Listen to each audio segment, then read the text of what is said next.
The council meeting of December 16, 2025 will now please come to order at 7:30 p.m. The audience is invited to join council in reciting the Pledge of Allegiance. Pledge allegiance to the flag of the United States of America and to the republic for which it stands, one nation, under God, indivisible, with liberty and justice for all. Will the clerk please call the roll? Mr. Brossard. Present. Ms. Gilchrist. Here. Ms. Seaman. Here. Mr. Lippert. Present. Mr. Madden. Here. Mr. Murray. Here. Mr. Scarl. Present. Mr. Shimsky. Here. If there are no additions or corrections, the council meeting minutes of December 2nd, 2025 are approved as written. There are 3 items being requested for suspension this evening. Ordinance 2025-121 on second reading, and resolutions 2025-126 and 127 both on first reading. Moving into reports, Mayor Daley Jones, do you have a report this evening? I do, Mr. President. Thank you.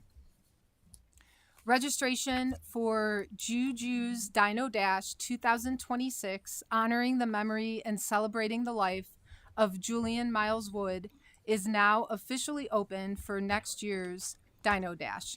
The event date is April 18th, 2026, with a 5K run or a 1-mile walk. And a reminder that the Recreation Center is closed on Christmas Eve, Christmas Day, New Year's Eve, and New Year's Day. On Tuesday, December 9th, emergency dispatch services for Berea Police and Fire were successfully transferred following the transfer of Bay Village Police in November to the North Olmsted Dispatch Center. These transitions further strengthen regional collaboration and efficiency in emergency communications. Last weekend, the city of North Olmsted had 8 trucks out clearing snow, Saturday from 3 p.m. until 7 a.m., and Sunday we had 9 trucks and 1 bombardier, which, as council members may remember, is the vehicle that clears the city sidewalks on Lorraine Road, working from 7 a.m. until 6 p.m. During this shift, one of our snowplow drivers, John Masterson, witnessed a domestic assault in progress in a parked vehicle. He exited his truck and confronted the assailant, who then fled the scene by putting himself in harm's way to stop the attack and immediately contacting our police department with detailed description, including the suspect's license plate number. John's action directly led to an arrest. We thank John for his courage, quick thinking, and commitment to helping to keep our community safe. The annual Shop with a Cop program was once again a tremendous success. This year, 6 high school students were sponsored, with their younger siblings selected to participate in Shop with a Cop at Dick's Sporting Goods, followed by pizza on Friday, December 12th. In addition, the FOP Lodge 25 Shop with a Cop event on Saturday, December 13th, sponsored 97 children and raised approximately $36,000 to shop at Walmart in North Olmsted. North Olmsted officers alone sponsored 28 children. Participating agencies included Lakewood, Westlake, Olmsted Township, Bay Village, Rocky River, and Fairview Park, with the event beginning with a parade from North Olmsted High School. The North Olmsted Shop with the Cop program is coordinated by Detective Margie Jones.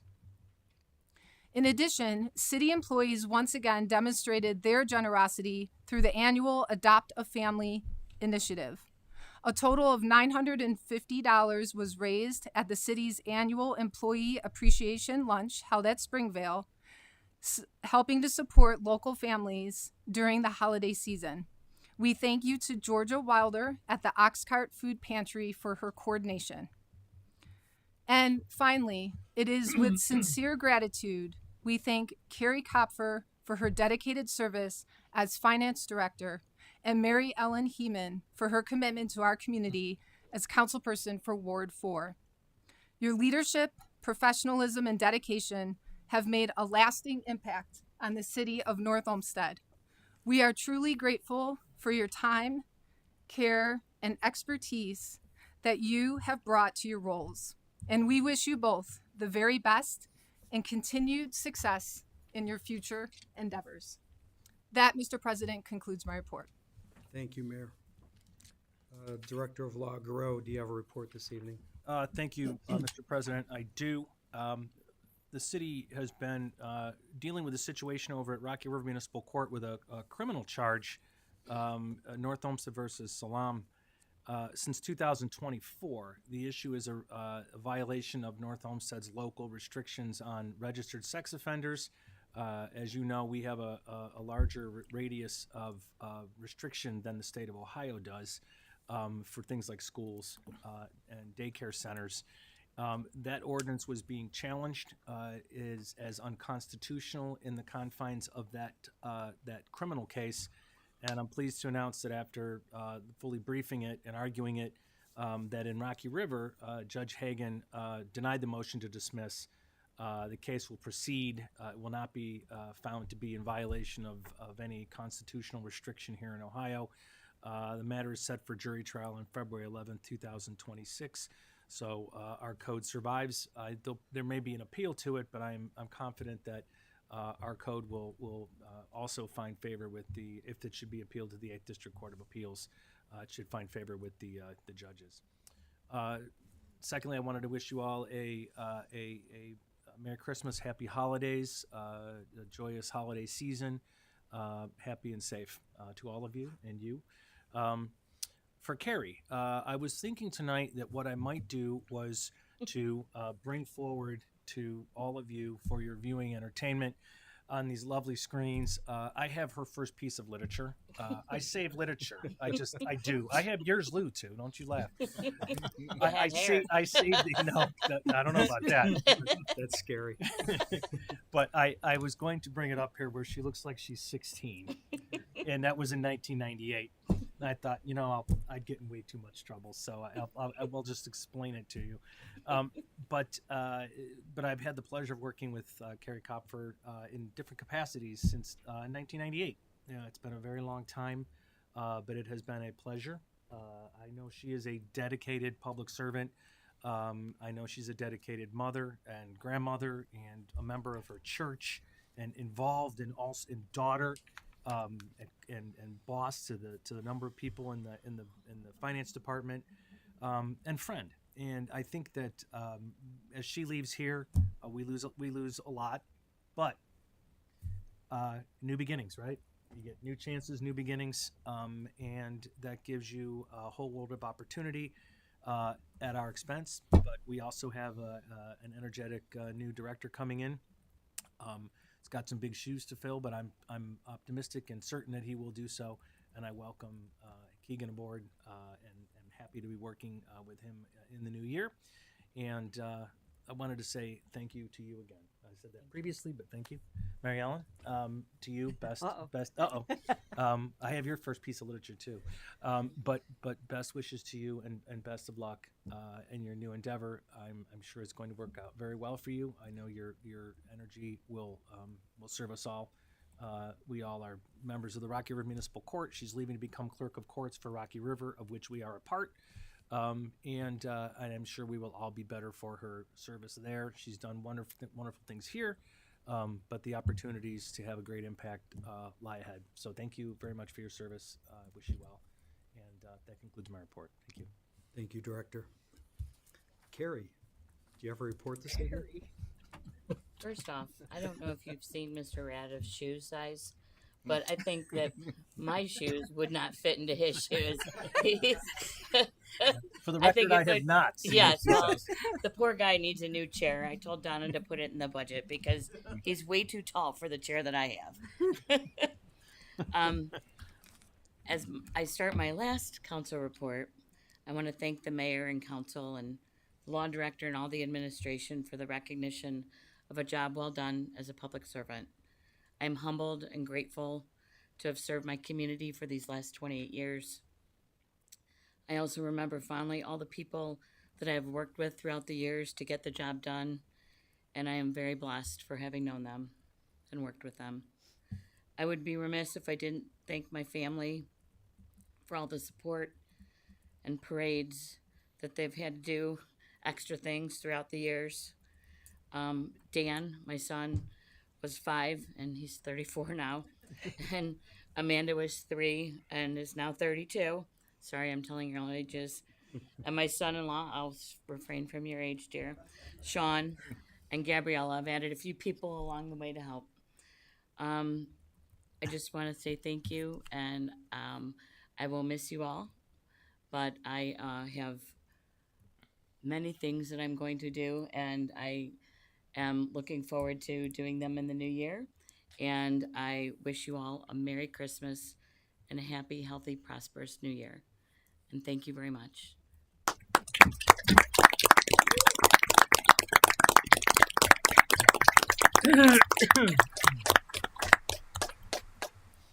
Thank you, Carrie. Before we move into council committee reports, I don't have a report, but I'm going to take a moment of personal privilege and just talk about Carrie's service to the city a little bit more. I've had the privilege as the longest serving member of council to spend the last 16 years of Tuesday evenings with Carrie. And she has been nothing but professional, witty along the way, and you've become a friend. Your daughter was work friends with my daughter at American Greetings, and there just aren't enough superlatives that I can say. I just want everybody in this room to know that we all owe a debt of gratitude to Carrie Kopfer's service to the city, and the city is better off with her having been the finance director for that period of time. And that's an astonishing period of time to me because we're about the same age. So, you know, my kids were toddlers and city council wasn't even in any hemisphere of my brain at the time. And so for you to be able to hold such an important job in the city and do it so well while raising remarkable kids, and it is just a tribute to you. So really, thank you so much from the bottom of my heart. I appreciate that. And then I'd also like to move on to Mary Ellen. And I'm sorry, Mary Ellen, that's kind of the pecking order. It's 28 years and 12 years. 12 years is an amazing amount of service as well. And I gotta say, you are easily the most passionate council person, ward council person that I have ever met in my entire life. We have butted heads sometimes, but our relationship is much better because of it. We got past it, we worked through it, we collaborated, and I'm just really, I just want to say if there's any Ward 4 residents in the audience this evening, you also owe Mary Ellen Heeman a debt of gratitude as well, because she did her job, she did it well, and she always had the best interest of her constituents in mind when she cast votes. So thank you, and you have also become a friend, and I look forward to these two friendships continuing beyond today and beyond December 31st. Thank you.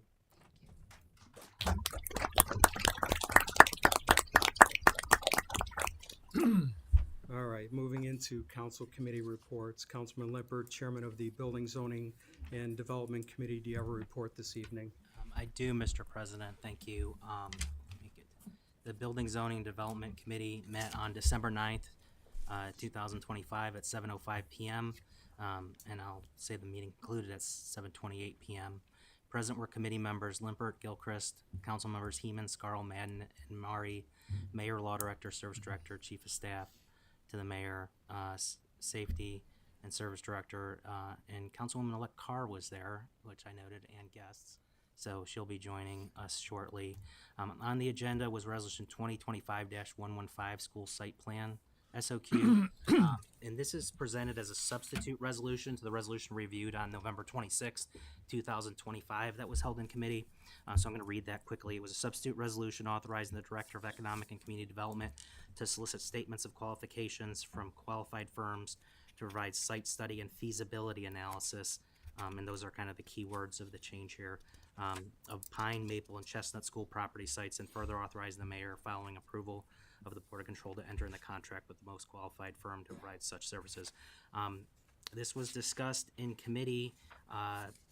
Ms. Gilchrist requested that we hold in committee to further review some of the language in the ordinance and make sure that it properly conveys the message, as well as for Mr. Shimsky to opine on it as well.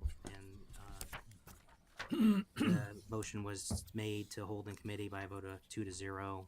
And the meeting, as I said, concluded at 7:28 p.m.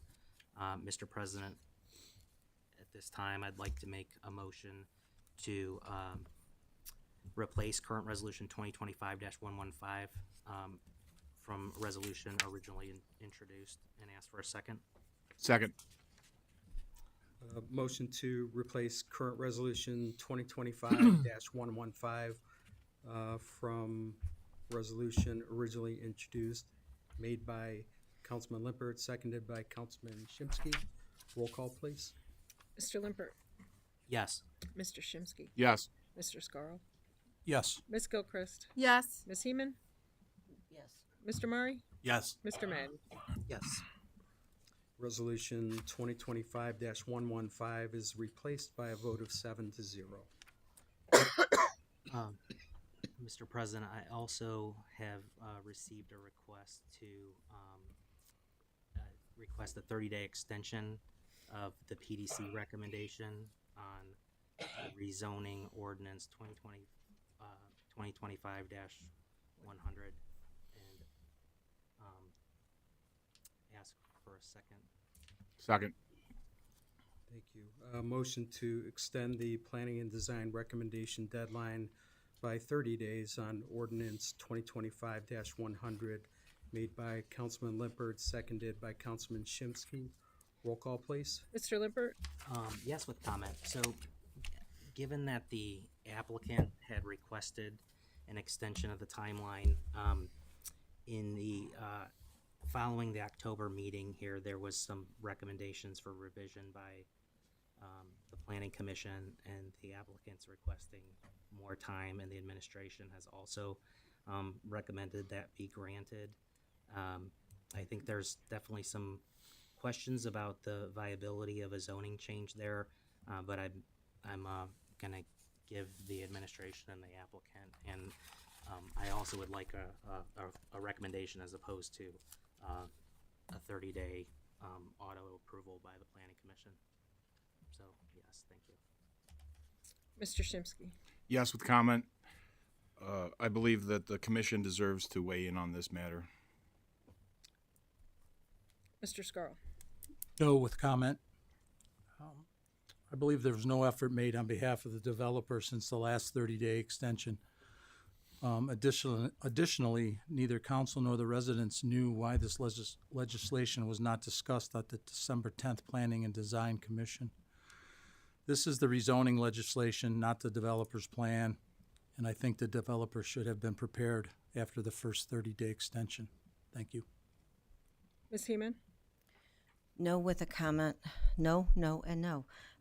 My comment is based on the fact that for 12 years I have solidly represented all of Ward 4, which includes the historic districts. I would get 2 and 3 phone calls a year from developers. My answer was always no. This developer pursued it. That's fine. They're entitled to do that. I have attended every meeting of landmarks, every meeting of planning, and they have presented nothing that is even remotely what anyone could live with in that area. And the residents don't want it. And I really don't think that when you're at a landmarks meeting and a resident is told no, that they can't even replace their windows with vinyl windows for the convenience of cleaning them, maintenance of their home, etc., that they were required to repair all of their wooden windows to the original condition, but yet we are supposed to consider relieving one development of all of the restrictions that these people have gone through the entire times that they have been homeowners. I have fought for dormers to be installed. I have fought for windows. I have fought for siding. I have fought for many things for these residents that they are denied like every other resident of the city is entitled to. And so, no, I don't think any of that is appropriate. They've had more than enough time. No. Mr. Madden? No with comment. As was just spoken, I agree with them that we've given them a 30-day extension already and have seen no progress, so I'm a no also. Mr. Murray? Yes with comment. Just voting yes to ensure the due process is done and has been afforded to companies and developers in the past. This also will ultimately give us the most information available to make the best informed decision. Thank you. Ms. Gilchrist? No. The motion to extend the planning and design recommendation deadline 30 days for ordinance 2025-100 fails by a vote of 3 to 4. Before we move on with reports, I wanted to let those in attendance know that because the motion to extend failed, the Planning and Design Commission will hold a special meeting tomorrow to provide council with a recommendation on ordinance 2025-100 as is required by our charter. Councilwoman Heeman, Mr. Chairwoman. President, hold on, I didn't finish. Oh, my I'm sorry. report. That's okay. Please. Mr. President, if I could just have a moment of personal privilege. Absolutely. I'll save my comments for Ms. Kopfer because I think there's another chance to do that later. Mary Ellen, it's been 12 years, and while I always jokingly like to point out that I'm senior to you by 5 weeks on council, it never really felt like that because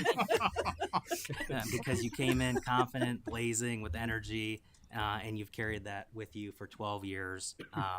Through our, we've had many accomplishments and challenges that we've both lived through, some comedy and some stress. And while I don't always agree with you on a number of things, and we won't scale that, we rarely, if ever, didn't take each other's phone call to hear what each other's thought was, and I think that's really important, and it's something that I value. That's been we've had for 12 years, and it hopefully will still continue. I'm sure you're going to call me on some things, and I may make a phone call or two. So, so with that, I just want to thank you for being my partner here for 12 years on council, and wish you luck in your next endeavors. Thank you. Mr. President, that concludes my report. All right, thank you. All right, Councilwoman Heeman, Chairwoman of the Recreation, Public Parks and Buildings Committee, do you have a report this evening? Sir, you have to wait for public comment portion of the meeting. Which will be shortly. It's coming up shortly. Thank you. I do have a report. Thank you, Mr. Chairman. The Recreation, Public Parks and Buildings Committee met on December 9th, 2025. The meeting started at 7:28. Present were committee members Heeman, Limpert, and Scarl. Councilwoman Gilchrist, Councilman Madden, Murray, the mayor, the law director, the economic development director, service director, recreation director, chief of staff, and Councilwoman Ward 4-elect Maureen Carr. Discussed was resolution 2025-123, a resolution authorizing the Director of Recreation and Public Engagement to advertise for bids for the award of a contract to provide construction services for the Springvale dredging project, as detailed in specifications on file, and authorizing the mayor following approval by the Board of Control to enter into a contract for same with the lowest and best bidder. The Director Pinchek explained that the dredging of ponds at Springville is an annual process and project, and that this year it will be for the pond located at the first hole and at the small pond in the back of the golf course, is anticipated to cost approximately $50,000. Chairwoman Heeman made a motion to recommend to all of council 2025-123, seconded by Mr. Scarl. That motion passed 3-0, and the meeting concluded at 7:32. And that might have been my shortest committee report. May I have a privilege, please? Of course. Thank you. So 12 years is a long time. Yeah, Lou and I, our first meeting wasn't so great. We ended up great. I think that says a lot about all of my colleagues. I'd like to thank the mayor. We've been through a lot of positions for you, a lot of committees for me, all of the directors, to Director Kopfer. I want you to know I love Aunt Sally's scone recipe. I do have to commend Councilwoman-elect Carr for having won first place for her scone recipe at Casey's Irish Import. So I don't know. We might have two now in the mix. But I would like to thank all of the directors for their guidance, all of my council colleagues for their help, support, arguments on issues, but most of all for their hard work and camaraderie to work together for the benefit of my Ward 4 residents and all of the residents of North Olmsted. I would like to thank personally all of my residents for their trust and support for 12 solid years. I have been honored and humbled to have been in service to them, and I wish them all a very blessed holiday season. Thank you.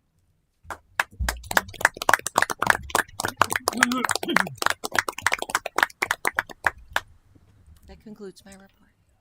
She's not kidding. That was her shortest ever committee report. So, Councilman Scarl, Chairman of the Finance Committee, do you have a report this evening? No report this evening, Mr. President. However, I do need to amend ordinance 2025-121, which is the temporary budget, to include financing for 2025-104, the partial flume on Mackenzie. The reason the bid opening date is in January to allow for more bids to come in, and as is required per Council Rule 50, this ordinance will be replaced on the second reading again. So at this time, I move to twice amend ordinance 2025-121 and ask for a second. Second. Motion to twice amend ordinance 2025-121 made by Councilman Scarl, seconded by Councilman Limpert. Roll call, please. Mr. Scarl. Yes. Mr. Lippert. Yes.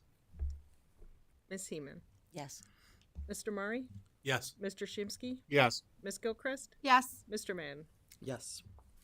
Ordinance 2025-121 is twice amended by a vote of 7-0. Could I have a moment of personal privilege? Absolutely. Thank you, Mr. President. For Director Coffer, I will have something with your resolution. So, to Councilwoman Heeman, I've been working with you for 4 years now, and I do have to say, I learned quite a bit from you, and I look forward to coming over to the court and visiting you, and we will definitely miss you. And thank you for your service. Thank you. Just don't visit as a defendant. Especially if we're prosecuting. We don't want that. You don't look good in orange. That could go to the That bottom. concludes my report, Mr. President. Thank you, Councilman. Councilwoman Gilchrist, Chairwoman of the Streets and Transportation Committee, do you have a report this evening? Yes, Mr. President, I do. The Streets and Transportation Committee met on Tuesday, December 9th, 2025 at 7:32 p.m. in the caucus room. Present were committee members Gilchrist, Heeman, and Madden, council members Limpert, Scarl, Murray, the mayor, the service director, the recreation director, the economic director, the chief of staff, and the law director. The purpose of the meeting was to discuss Resolution 2025-124 and Resolution 2025-125. The meeting started with Resolution 2025-124, a resolution declaring the necessity of the construction and repair of certain sidewalks in the city of North Olmsted by the abutting property owners. The construction, repair, and assessment of the costs of sidewalks in certain cases by the city. Director Upton reminded council that this resolution will authorize the city to repair sidewalks that need to be repaired if the owners do not repair them. The law director reminded council that this is the first legal step in the assessment process requires a declaration of necessity. This resolution showed 970 violations in Ward 2, which covers a total of 40 streets. The total cost will be $870,930, which will be reimbursed by the homeowners after the repairs are completed and residents send in their payments. Residents have the option to complete the repairs themselves. A permit will be required and inspection after project completion will be necessary. Shavings of sidewalks or raising of sidewalks are allowable options that homeowners can explore independently. Residents will be given adequate notice to fix sidewalks prior to the city stepping in to complete repairs if left undone. Letters sent out will have a photo of the violation so homeowners will be able to easily identify the areas of concern. Resolution 2025-124 was recommended to council by Councilwoman Gilchrist and seconded by Councilman Madden and passed by a vote of 3-0. The meeting then turned to Resolution 2025-125, a resolution authorizing the Director of Economic and Community Development to advertise for bids for the award of a contract to provide construction services for the 2025 sidewalk program as detailed in the specifications on file with the Division of Engineering on authorizing the mayor following approval of the Board of Control to contract for the same with the lowest and best bidder. Director Upton explained that this resolution will let the city go for bid for the potential construction services for the 2026 sidewalk program. Resolution 2025-125 was recommended to council by Councilman Gilchrist and seconded by Councilman Madden and passed by a vote of 3-0. And that concludes my report, Mr. President. But if I could please have a moment of personal privilege, I would like to thank, is that okay? I would like to thank Councilman Heeman for all your help when I first started and being so supportive of me and helping me learn the ropes. I appreciate you. And I have something for Director Coffer later. Okay, thank you. Thank you. Councilman Madden, Chairman of the Environmental Control Committee, do you have a report this evening? Mr. President, I do not have a report, but I would like to amend a report that was made from the Environmental Committee meeting, which took place on November 25th, 2025. At that meeting, it was indicated that the Spruce Stormwater Wetlands Basin Project, which is referenced in Resolution 2025-105, would be approximately 60% funded by a combination of $892,000 of ARPA grant money and $375,000 of state grant money. And since that meeting, some new information has come from the finance director to correct the amount of available funds to around $731,000, leaving $969,000 approximately for project costs to be funded through borrowing the money and repaying it over time from the stormwater fund, as opposed to depleting the stormwater fund to cover the $969,000 cost up front. It's not changing the resolution that's coming before us, but just wanted to correct the figures that were mentioned at the meeting and in my report. Thank you so much. Thank you. Councilman Shimsky, Chairman of the Public Safety, Health, and Welfare Committee, do you have a report this evening? No report this evening, Mr. President, but if I may. Yeah, I'd like to thank Carrie Coffer and Mary Ellen Heeman personally for their years of public service to the city of North Olmsted.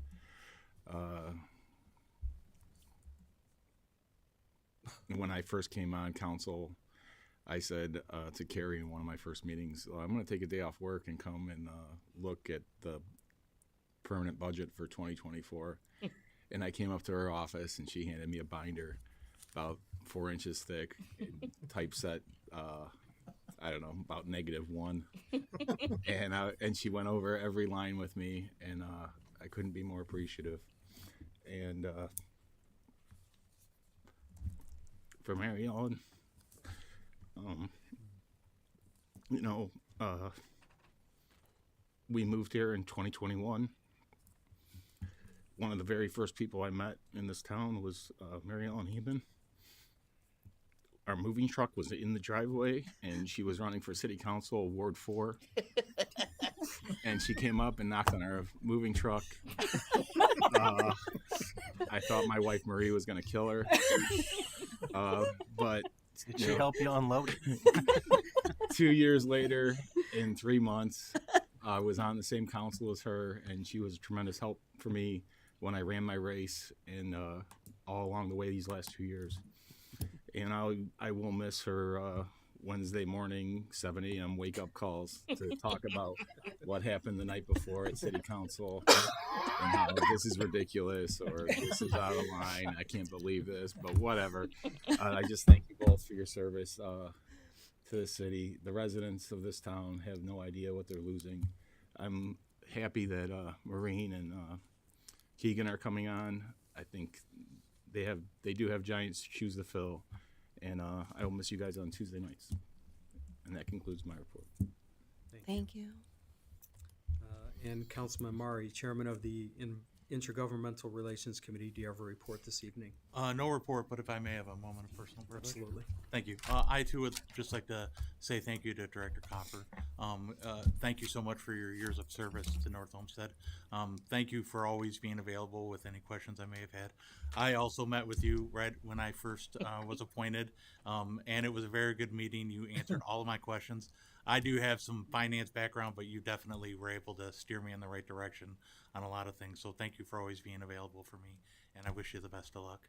Thank you. Thank you. And for Councilwoman Heeman, I know you and I have not worked together long either, but I'm really going to be indebted to you forever because I don't think that I'd be sitting in this chair if it wasn't for your guidance and assistance and wisdom that you've given me ever since I decided that I was interested in running for city council. So thank you so much. I know that our relationship is going to continue, and I look forward to coming and seeing you at the courts too. But I just want to say thank you so much for everything you've done for me, and I wish you the best of luck. Thank you. Thank you. Thank you. I know good candidates and council people when I see them. And that concludes my report. Thank you. Thank you. Are there any letters or communications to come before council at this time? No, Mr. President. Okay, thank you. We will now move into audience participation. Thank you for attending tonight's council meeting. Public comment offers the opportunity for members of the public to share information and bring issues and concerns to the attention of city council members. It is not a debate, and public comment speakers should not expect a back and forth exchange. Council members may, however, ask clarifying questions of the speaker, city staff, or fellow council members. Those attending city council meetings should show the same respect to others that they wish to have shown for them.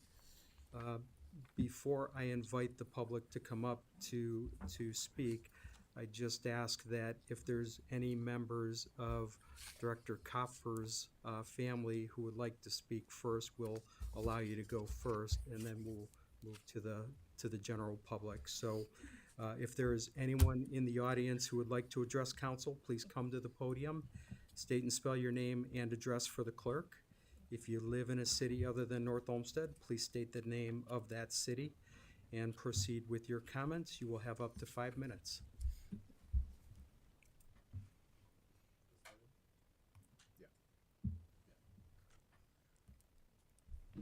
Hello, my name is Dan Kopfer, son of Carrie Kopfer. I was not prepared for this, but I will say very happily, I'm so proud of all the work you've done for the city. You've been great here.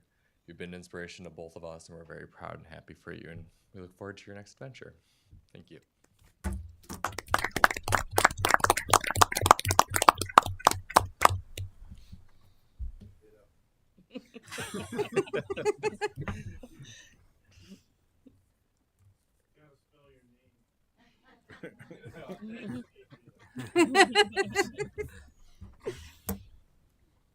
If there's anyone else, we're gonna close this out unless you step up. Hi, my name is Robert Perry, P-A-R-R-Y. I live at 27150 Butternut Ridge Road, and I'm here to make some additional comments concerning the proposed rezoning.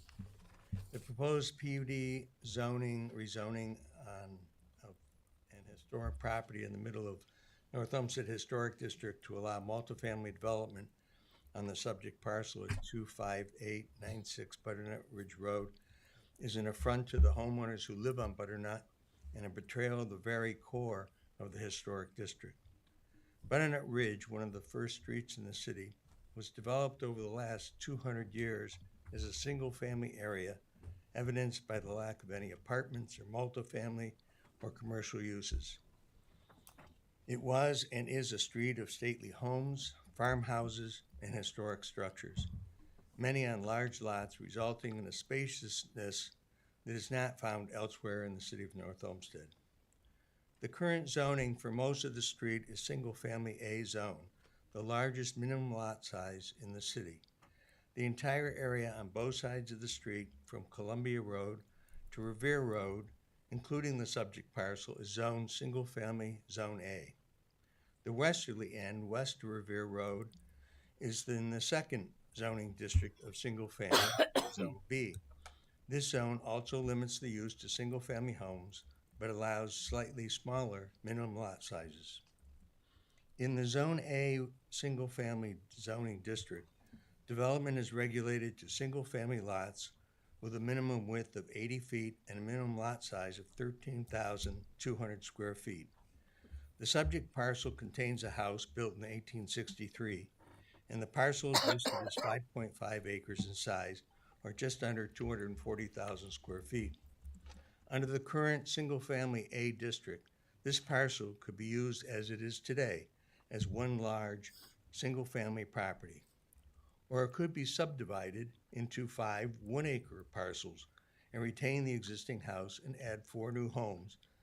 Or, as a maximum, the parcel could be developed into about 14 single-family home lots at the maximum density permitted by code, which is 3.3 dwellings per acre. The proposed development, however, of multifamily townhouses of 65 dwellings on 5.5 acres would result in 12 dwellings per acre, approximately 4 times more than what is permitted by maximum in the existing zoning. According to the Cuyahoga County records, the property at 25896 Butternut Ridge Road was purchased on February 2022 for $200,000. With 14 single-family lots permitted by the existing zoning, the land cost per each 1/3 acre lot would be approximately $15,000 per lot, which makes this parcel very usable under the current zoning class of single-family A without any further zoning change. Therefore, I recommend the city retain the current zoning for single-family homes and not approve a PUD zoning change that could allow a substantial change in the use of the property, a substantial increase in the density allowed on the property, a substantial intrusion and conflict to the historic district and to the adjacent property owners, and a substantial increase in stormwater flow and traffic flow in the area. Thank you.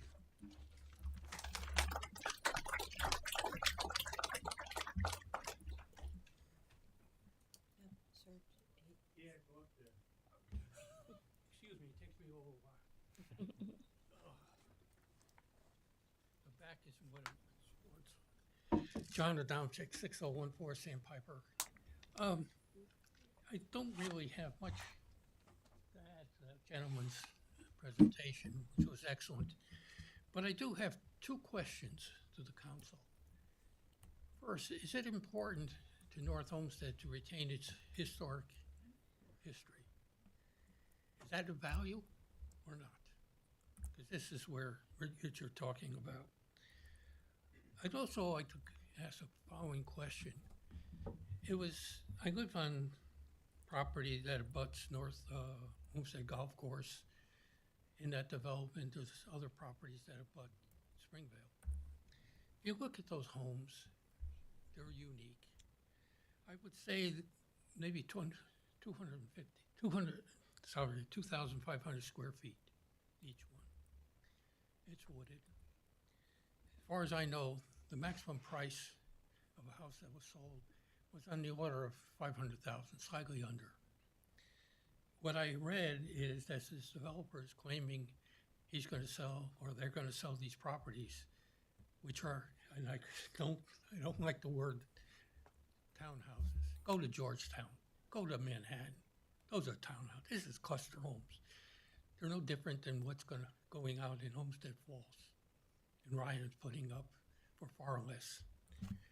Who's going to buy this for that price when you can have a home on your own lot, wooded, for less?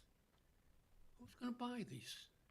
You're going to be stuck with it because the developer's just going to walk away. So I ask you, who's going to buy this? Is it important to the town to retain a historic district? Thank you. Sorry, that took me a while to move.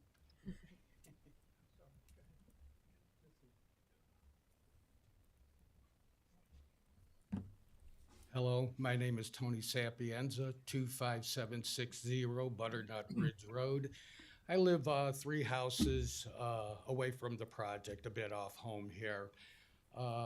First of all, 45 homes with their lights in my backyard is not very appealing to me. But let's go back to the Historical Society that was founded here in 1953. Over 70 years, they've been trying to protect our Historical Society. And now we're at a point, and there's always developers coming in wanting to develop this. Do we really want to put cluster homes on Butternut Ridge Road? This is crazy. It's just crazy. It is so out of place, it's unbelievable. They say there's only 30 cars peak that would add to the streets, the traffic.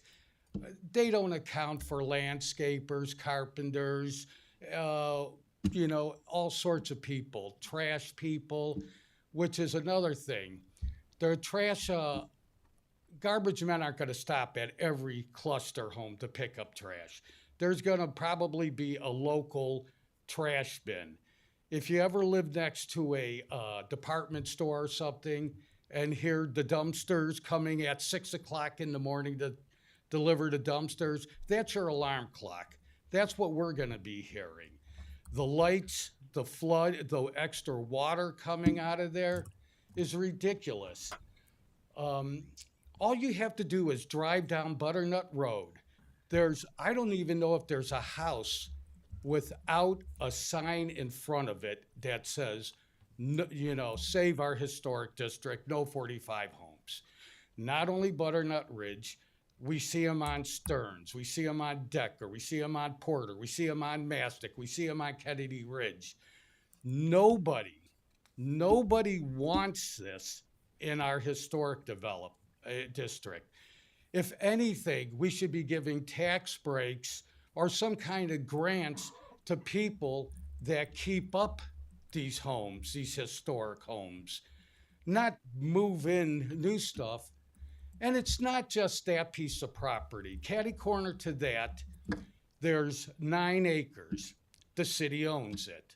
They say there's no plans to develop that. If that's the case, then how come every time that Howard Hanna sign falls over, somebody's there to pick it back up? If this gets rezoned, which is a ridiculous notion, if they rezone that piece of property, there's no stopping from rezoning that. 30 car traffic at peak hour? No. Try 90, because they could build double the homes across the street. We have a street that the surrounding areas do not have. Fairview doesn't have a historic district. Westlake, North Ridgeville, just to name a few. We have something special in this city. This is something that brings people to our city, not cluster homes, not condos. That doesn't belong there. There's over 40 acres combined property from these schools that are being torn down. Let them build there. That's more a better place to build that kind of housing, if that's what you're going to build. You know, nobody's against developing, but it's where you develop. Now, the city is supposed to listen to their residents, the residents of North Olmsted, the residents of Butternut Ridge. And it's clear, just drive down Butternut Ridge and surrounding areas. It's clear nobody wants this. Does anybody here want rezoning on Butternut Ridge? Who here strongly opposes rezoning of Butternut Ridge? Raise your hand. This is your residence. This isn't only Butternut Ridge. This is North Olmsted. And this is the people. There's so many people in North Olmsted that aren't here that I have spoken to that are just saying this is insane. It's insane. Mr. Sapienza, that's 5 minutes. Okay, thank you very much.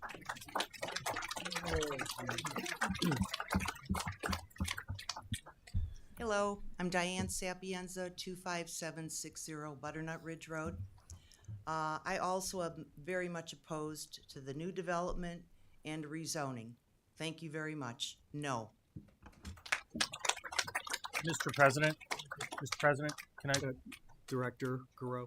Thank you. Just a brief response to Mr. Sapienza's noting that there was the City of North Olmsted Land Reutilization Corporation has taken title to those 9 acres of real estate. We are not marketing it. The Howard Hanna sign it's on there. It's got nothing to do with us. It's probably been sitting there since before we took title to it. The city. So if you get my chainsaw and take it down? Well, maybe not, but we certainly can look into why it's still sitting there. I don't know.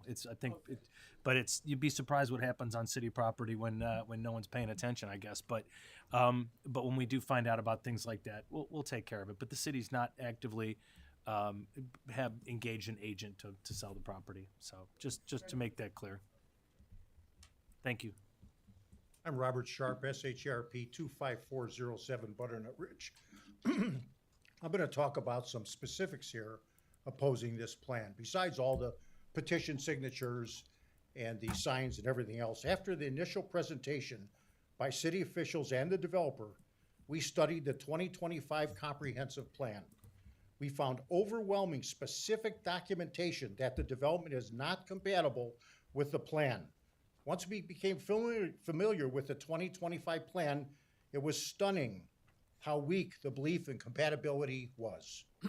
A few general portions of the plan were used to justify adherence to the proposed project. We previously submitted these findings in a printed report to council. I have more copies if anybody needs additional copy. In the meeting on October 22nd, the city again presented their justifications. The Butternut Ridge apartments were used as an example of how the proposal fit into the neighborhood. Well, this is ludicrous.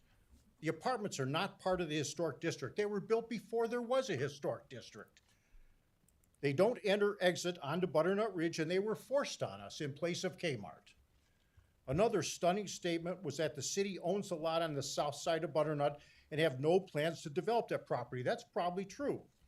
This is not comforting to the long-term residents of the street familiar with its history, and we've been told things like that in the past. I don't believe this is a statement that will stand the test of time into future administrations. In fact, I know it's not. There have already been attempts to develop the south side. If a developer is able to intrude on the north side, why would there be any concern about future impacts on the south? The second main document used to justify the plan is the Butternut Ridge Historic District Design Guidelines. The first section of the overhead display used by the city is Section 9, New Construction. This clearly states the design goal of new freestanding buildings, as with additions to historic buildings, is visual compatibility with the site, setting, and character of surrounding historic buildings through the use of modern materials by taking cues from surrounding buildings. By this very statement of goals, the current proposal is non-conforming. How are modern attached structures within the district compatible with the surrounding character? Well, they're not. It is in fact the exact opposite. Another portion in section 9 states in part, new buildings should remain sensitive to the surrounding character. Again, the current proposal is far from sensitive to the area's character. Section 9.1 was then used to show compliance. The very first sentence should stop the development efforts. It states the goal of new construction is visual compatibility. I cannot think of anything less compatible than putting these attached structures on Butternut Ridge. The section then states in part, site design for new construction should take into consideration the alignment, orientation, spacing, massing, scale, and proportion relative to the framework of surrounding buildings. This proposal, again, just does not fit. Section 9.2 was then posted. All of the wording in this new construction visual compatibility section is contrary to proposed development. In fact, this section is better suited to argue against the project. Section 10, site design, was then used. Again, this states in part, any site design should fit within the framework of surrounding buildings. This also is better evidence against the proposed development. These design guidelines are what's supposed to be followed.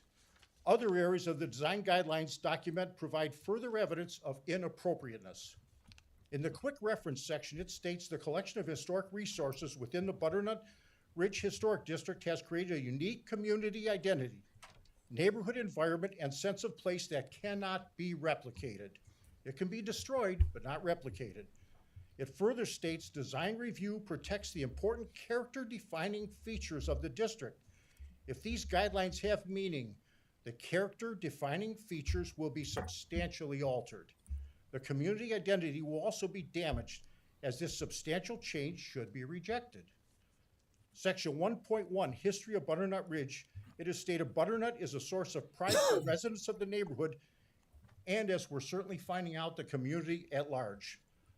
Why in the world would this area be disrespected against the wishes of those of us that live and invest here? Why would it be suggested altering this area would in any way benefit the city? It won't. Mr. Sharp? Yes. That's 5 minutes. Oh, Lordy, okay. Thank you.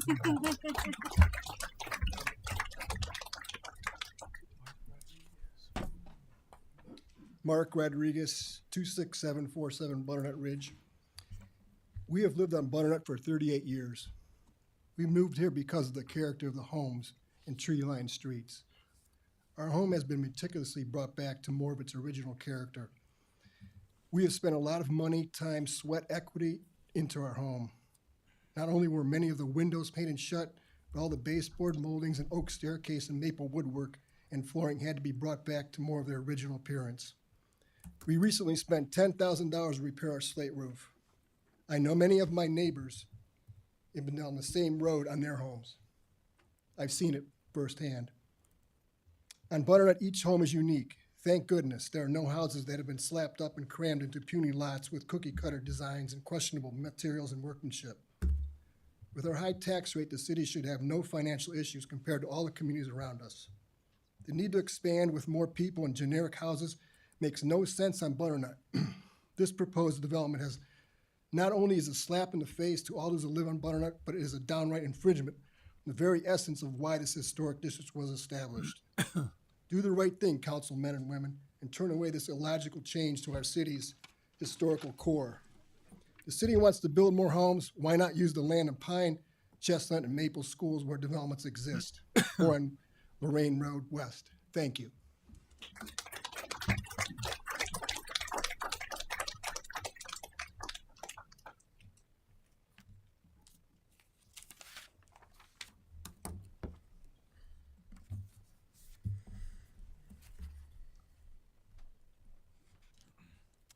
Good evening. I'm Priscilla Sprano Wiles. That's capital SPRANO, capital WILES, 25746 Butternut Ridge Road.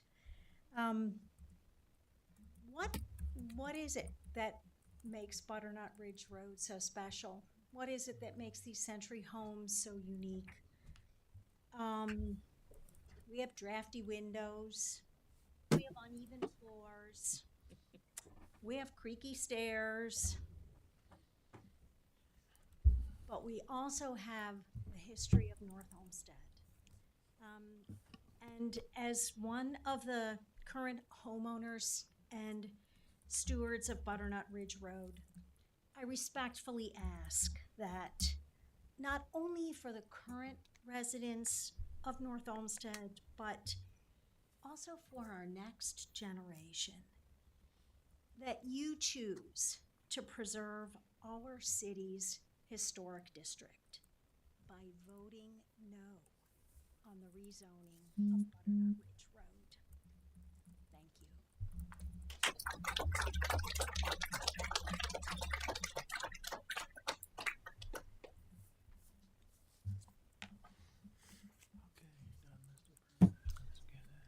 Seeing no other comments from the audience, Mr. Primish.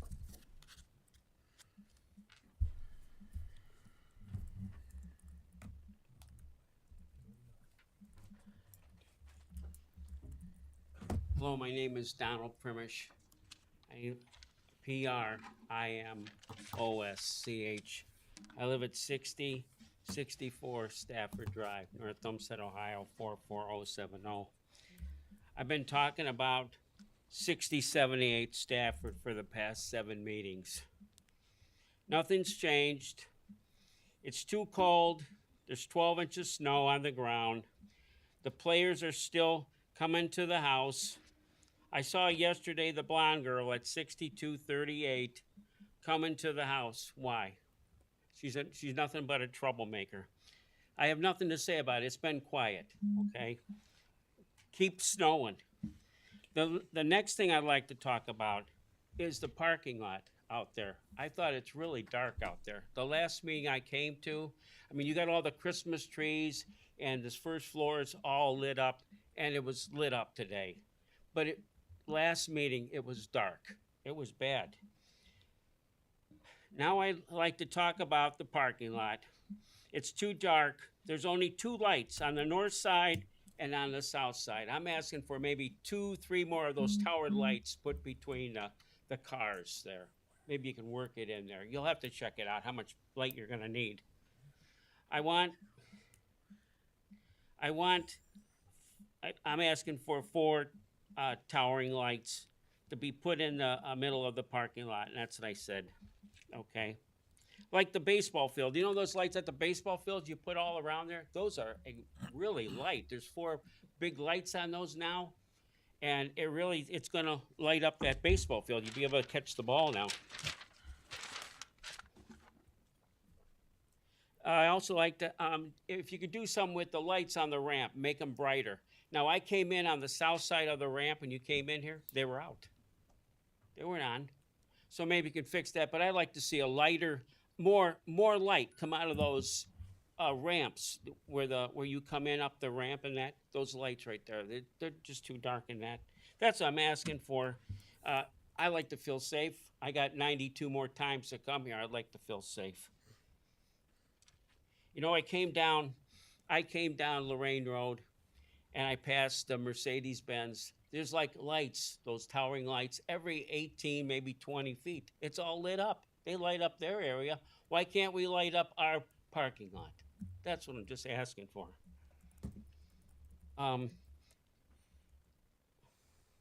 Okay. Okay. I'm just gonna leave it there. You know what I like you to do? I like you to put it in your budget for 2026. That's all. Maybe you can work it in there, put up more lights in the parking lot. All right? Thank you. Oh, have a Merry Christmas. Happy New Year. Pray for peace. That's what I want. Pray for peace. Thank you.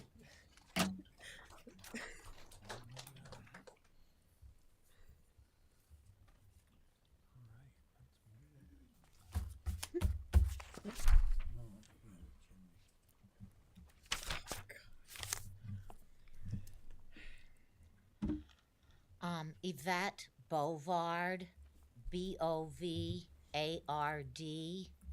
25976 Butternut Ridge Road.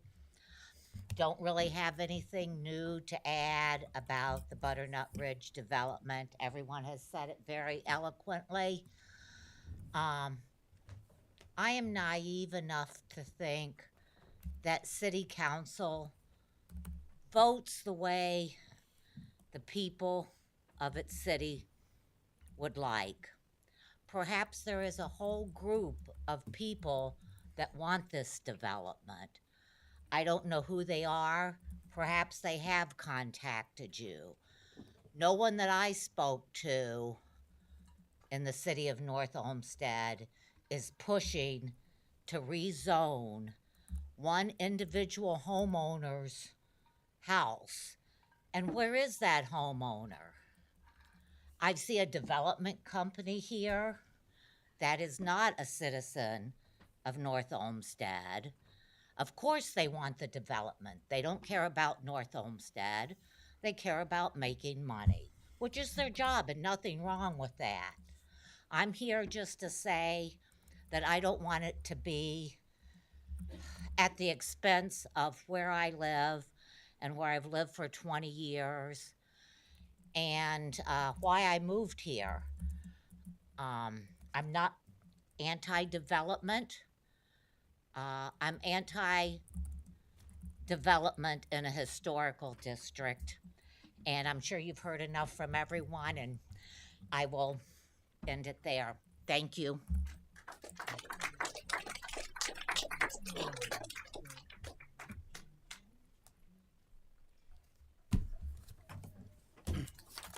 Hello, Todd Evangelista, Evangelista,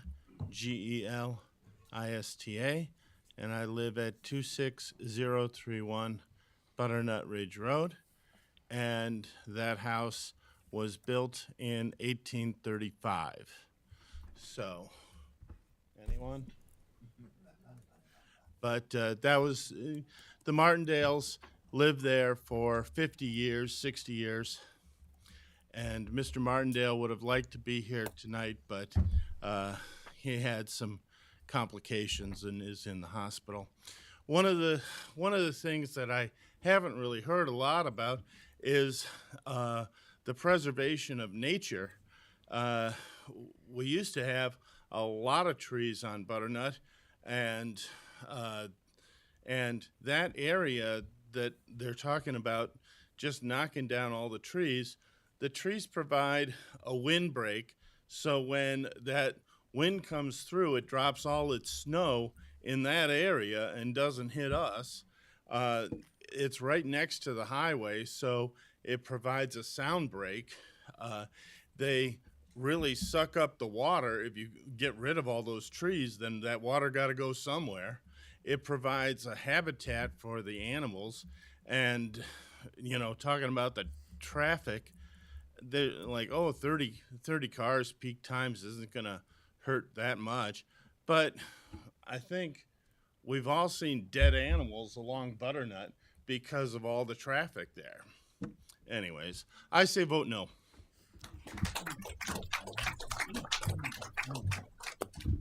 Hello, my name is Ed Wiles. I'm at 25746 Butternut Ridge Road. Just want to thank everybody on council for hearing us, and also the mayor and the directors and our neighbors on Butternut. I am so proud of everybody. Once we found out about the possibility of the area being redeveloped and zoned, the community really came together, and that's been characteristic of that neighborhood as long as I've been there, and that's a long time.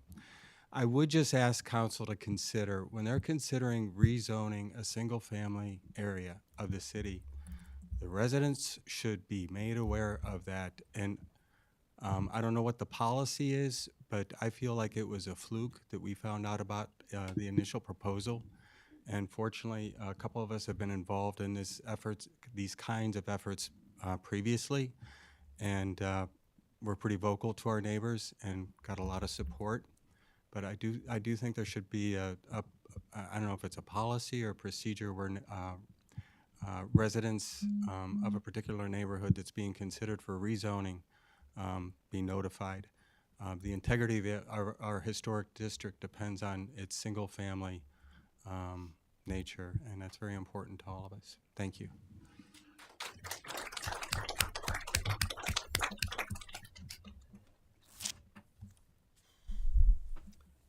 All right, seeing no other comments from the audience, we will now move into legislation.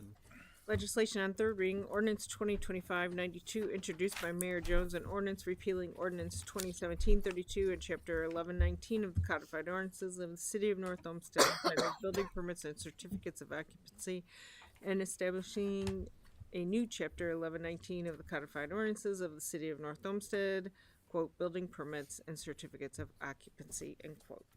Mr. President, Councilman Lippert. I make a motion to adopt ordinance 2025-92 and ask for a second. Second. Motion to adopt ordinance 2025-92 made by Councilman Lippert, seconded by Councilman Shimsky. Roll call, please. Mr. Lippert. Yes. Mr. Shimsky. Yes.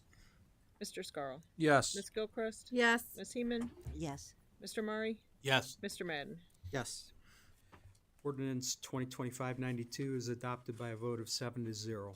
Resolution 2025-105, introduced by Mayor Jones, a resolution authorizing the Director of Economic and Community Development to advertise for bids for the award of a contract to construct the Spruce Stormwater Wetlands Basin Project in accordance with the plans and specifications on file with the city engineer. Mr. President, Councilman Madden. I'd like to make a motion to adopt 2025-105 and ask for a second. Second. Motion to adopt resolution 2025-105 made by Councilman Madden, seconded by Councilman Murray. Roll call, please. Mr. Madden. Yes. Mr. Murray. Yes. Ms. Gilchrist. Yes. Mr. Shimsky. Yes. Ms. Heeman. Yes. Mr. Limpert. No. Mr. Scarl. Yes. Resolution 2025-105 is adopted by a vote of 6-1.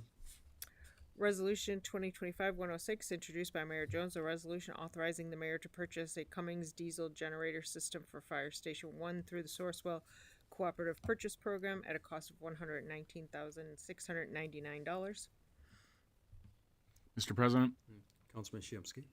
I move to adopt resolution 2025-106 and ask for a second. Second. Motion to adopt resolution 2025-106 made by Councilman Shimsky, seconded by Councilwoman Heeman. Roll call, please. Mr. Shimsky. Yes. Ms. Heeman. Yes. Ms. Gilchrist. Yes. Mr. Murray. Yes. Mr. Scarl. Yes. Mr. Madden. Yes. Mr. Limpert. Yes. Resolution 2025-106 is adopted by a vote of 7-0. Resolution 2025-107, introduced by Mayor Jones, a resolution authorizing the city engineer to advertise for bids for the award of a contract to provide asphalt resurfacing and related repairs upon city streets as detailed in the specifications on file with the city engineer, and authorizing the mayor, following approval of the Board of Control, to contract for the same with the lowest and best bidder. Mr. President, Councilwoman Gilchrist. at this time, I would like to make a motion to adopt Resolution 2025-107 and ask for a second. Second. Motion to adopt resolution 2025-107 made by Councilwoman Gilchrist, seconded by Councilman Madden. Roll call, please. Ms. Gilchrist. Yes. Mr. Madden. Yes. Ms. Heeman. Yes. Mr. Scarl. Yes. Mr. Shimsky. Yes. Mr. Murray. Yes. Mr. Limpert. Yes. Resolution 2025-107 is adopted by a vote of 7-0. Resolution 2025-108, introduced by Mayor Jones, a resolution authorizing the city engineer to advertise for bids for crack sealing on various streets in the city as per specifications on file in his office, and authorizing the mayor to enter into a contract for the same after Board of Control approval. Mr. President, Councilwoman Gilchrist. at this time, I would like to make a motion to adopt Resolution 2025-108 and ask for a second. Second. Motion to adopt resolution 2025-108 made by Councilwoman Gilchrist, seconded by Councilman Madden. Roll call, please. Ms. Gilchrist. Yes. Mr. Madden. Yes. Mr. Shimsky. Yes. Mr. Murray. Yes. Mr. Scarl. Yes. Ms. Heeman. Yes. Mr. Limpert. Yes. Resolution 2025-108 is adopted by a vote of 7-0. Resolution 2025-109, introduced by Mayor Jones, a resolution authorizing the city engineer to advertise for bids for the award of a contract to provide new pavement markings to various streets and locations in the city, is detailed in the specifications on file, and authorizing the mayor, following approval of the Board of Control, to contract for the same with the lowest and best bidder. Mr. President, Councilwoman Gilchrist. at this time, I would like to make a motion to adopt Resolution 2025-109 and ask for a second. Second. Motion to adopt Resolution 2025-109 made by Councilwoman Gilchrist, seconded by Councilman Madden. Roll call, please. Ms. Gilchrist. Yes. Mr. Madden. Yes. Mr. Limpert. Yes. Mr. Shimsky. Yes. Mr. Murray. Yes. Ms. Seaman. Yes. Mr. Scarl. Yes. Resolution 2025-109 is adopted by a vote of 7-0. Resolution 2025-111, introduced by Mayor Jones, a resolution authorizing the purchase and installation of a replacement video surveillance system server from Technology Install Partners LLC at a cost of $12,043.29, and further authorizing the mayor to execute all documents necessary to make this purchase and declaring an emergency. Mr. President, Councilman Shimsky. I move to adopt Resolution 2025-111 and ask for a second. Second. Motion to adopt Resolution 2025-111 made by Councilman Shimsky, seconded by Councilwoman Heeman. Roll call, please. Mr. Shimsky. Yes. Ms. Heeman. Yes. Ms. Gilchrist. Yes. Mr. Scarl. Yes. Mr. Limpert. Yes. Mr. Madden. Yes. Mr. Murray. Yes. Resolution 2025-111 is adopted by a vote of 7-0.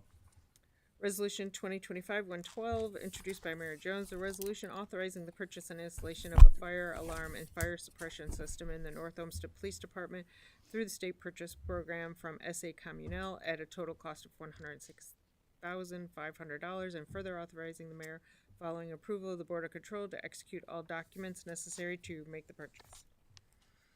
Mr. President, Councilman Shimsky. I move to adopt Resolution 2025-112 and ask for a second. Second. Motion to adopt Resolution 2025-112 made by Councilman Shimsky, seconded by Councilwoman Heeman. Roll call, please. Mr. Shimsky? Yep. Yes. Ms. Heeman? Okay. No. Yes. Sorry. Ms. Gilchrist? Yes. Mr. Limpert? Yes. Mr. Madden? Yes. Mr. Murray? Yes. Mr. Scarl? Yes. Resolution 2025-112 is adopted by a vote of 7-0. Resolution 2025-113, introduced by Mayor Jones, a resolution authorizing the lease and expenditure of existing funds for 3 Flock Condor cameras and 1 Falcon camera for $21,250.02 to be installed at the wastewater treatment plant, and further authorizing the mayor to execute all documents necessary to effectuate such transactions. Mr. President, Councilman Madden. I'd like to make a motion to adopt Resolution 2025-113 and ask for a second. Second. Motion to adopt Resolution 2025-113 made by Councilman Madden, seconded by Councilman Murray. Roll call, please. Mr. Madden? Yes. Mr. Murray? Yes. Mr. Shimsky? Yes. Ms. Gilchrist? Yes. Ms. Heeman? Yes. Mr. Limpert? Yes. Mr. Scarl? Yes. Resolution 2025-113 is adopted by a vote of 7-0.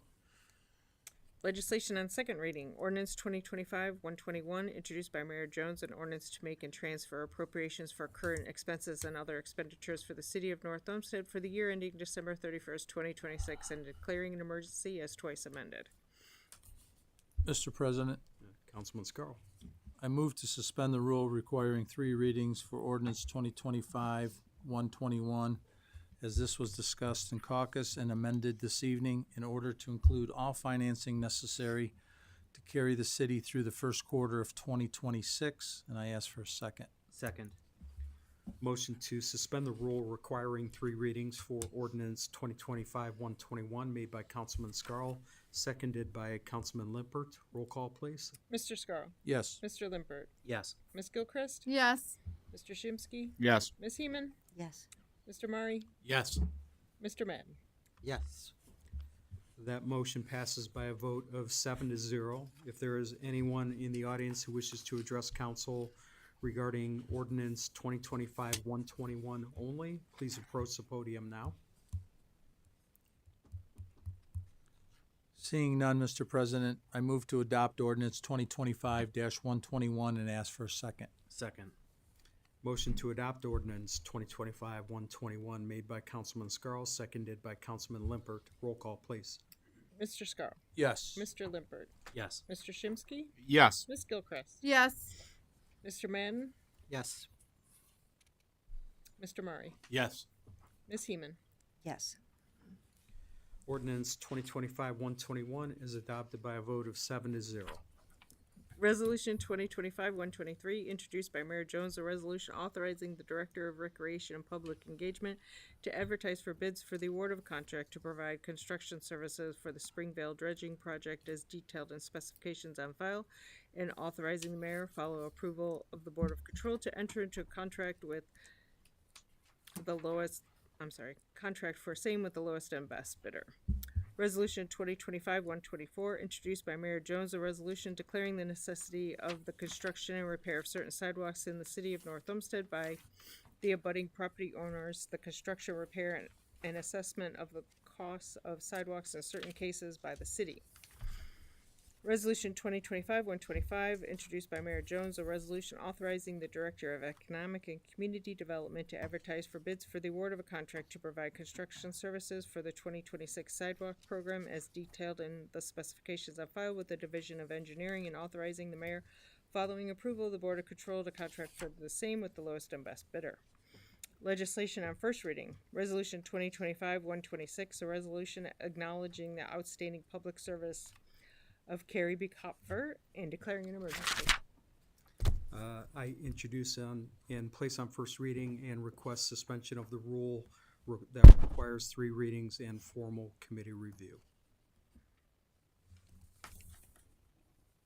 Mr. President, I'd like to make a motion to suspend the rules requiring 3 readings because this is in the best interest of all of us. She has served us well and deserves to be acknowledged, and I ask for a second. Second.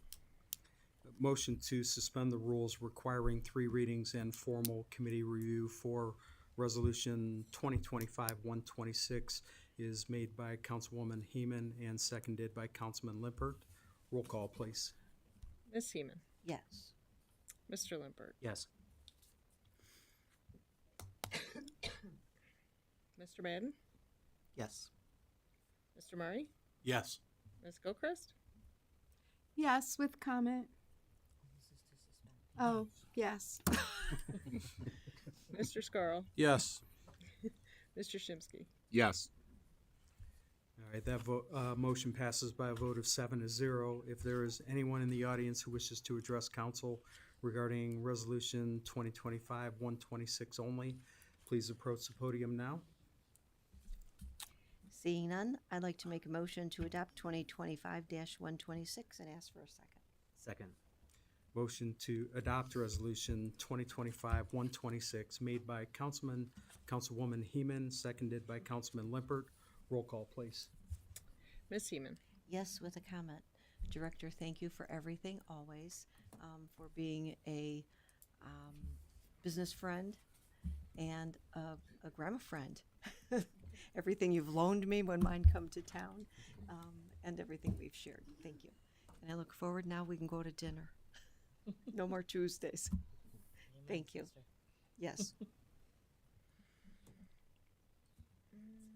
Mr. Limpert. Yeah, yes, with comment. I'm gonna grandstand a little bit here, but the city charter makes our finance director an elected position, and not many communities have that. But I think it's a significant benefit that we have here, and I think it really enables the finance director to not only really ultimately be accountable for the residents of the city, and not necessarily administration or a council. And it also makes them more apt to collaborate and be transparent with both the administration and council.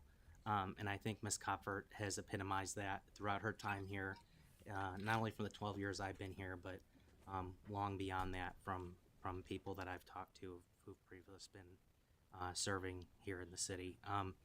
Carrie, I could go on and on about, I've known you for a long time. I was probably in college, I think, when I met you. and heard enough of stories over the years. But the last 12 years, you've been invaluable to me as a council person and to me as a friend. And I'll miss you very much. And best of luck in your future endeavors. Thank you. Mr. Madden? Yes, with comment.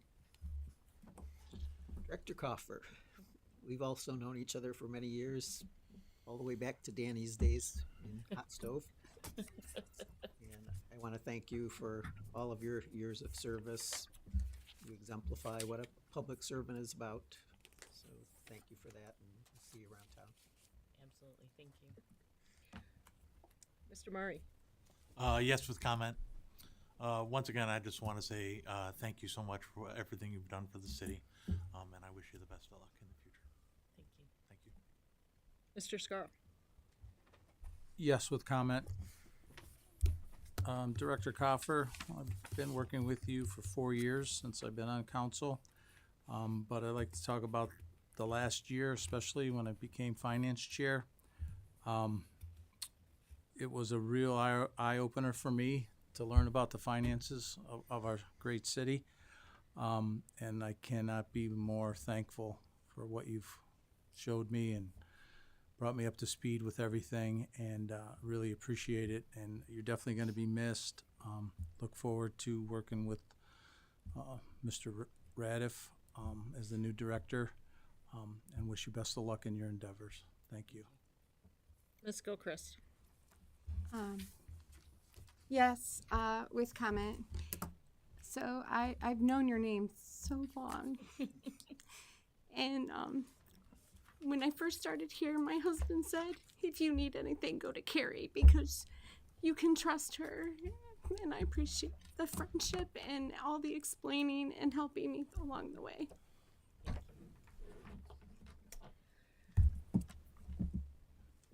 Mr. Shinsky? Yes, with comment. Carrie, I just want to wish you the best of luck. And that's it. Thank you. I am proud to say that Resolution 2025-126 is adopted by a vote of 7-0, and I want to thank Carrie's family for waiting patiently for this resolution to be read and voted on, and now you know why she always arrives home close to 10 o'clock on Tuesdays. Right.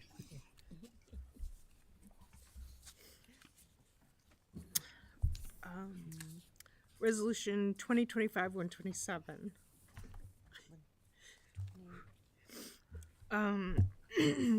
A resolution adopting the City of North Olmsted's cybersecurity incident response plan for cybersecurity matters in accordance with Ohio Revised Code Section 9.64C and declaring an emergency. Mr. President, Councilman Shimsky. I move to suspend the rules for Resolution 2025-127, requiring 3 readings and formal committee review. As we heard in caucus, there is a timeline concern to comply with by 12/31/2025 in the cyber incident response plan in the Ohio Revised Code, and ask for a second. Second. Motion to suspend the rules requiring 3 readings and formal committee review for Resolution 2025-127 made by Councilman Shimsky, seconded by Councilwoman Heeman. Roll call, please. Mr. Shimsky. Yes. Ms. Heeman. Yes. Ms. Gilchrist. Yes. Mr. Scar. Yes. Mr. Murray. Yes. Mr. Madden. Yes. Mr. Limbert. Yes, with comment. I believe the microphone went out on the mayor, but I believe she said I introduced and placed on first read. And request Nobody suspension of the rules asked requiring me. 3 readings and formal committee review. That's what I heard. I heard that on the microphone. It's hard to hear, but I heard it. Thank you. That's why I didn't say mine, because I can hear it. No, That, Lou introduced it. Well, I thought she was. Okay. that motion passes by a vote of 7-0. If there is anyone in the audience who wishes to address council regarding Resolution 2025-127 only, please approach the podium now. Seeing none, I move to adopt Resolution 2025-127 and ask for a second. Second. Motion to adopt Resolution 2025-127 made by Councilman Shimsky, seconded by Councilwoman Heeman. Roll call, please. Mr. Shimsky. Yes. Ms. Heeman, for your last vote. Yes. Ms. Gilchrist. Yes. Mr. Scarl. Yes. Mr. Murray. Yes. Mr. Madden. Yes. Mr. Limpert. Yes. Resolution 2025-127 is adopted by a vote of 7-0.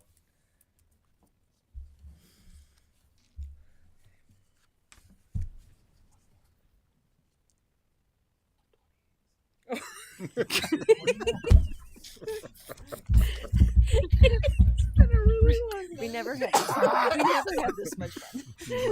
It's your witching hour. Hey,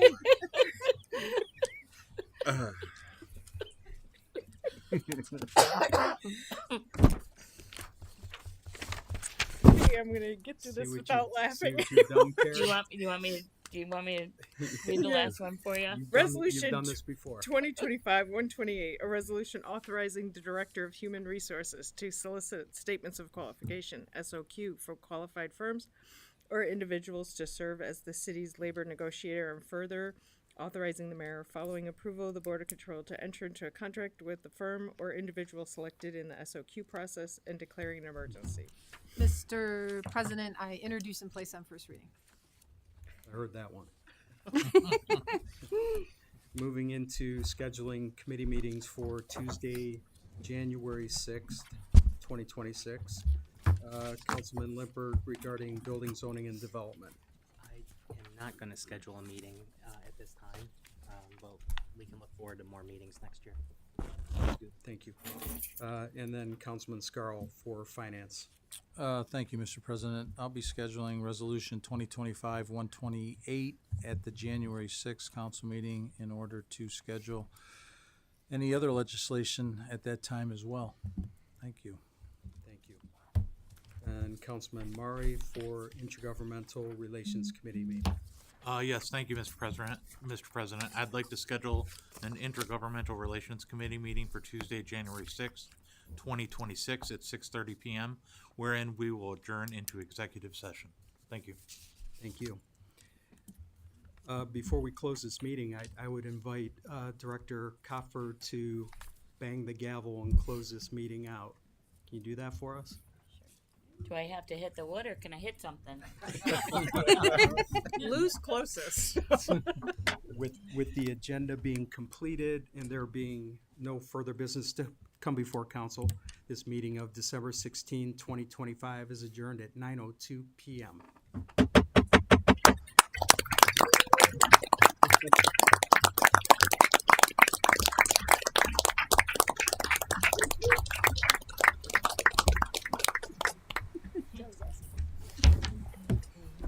This goes to B and I'm done. You're done? I'm done.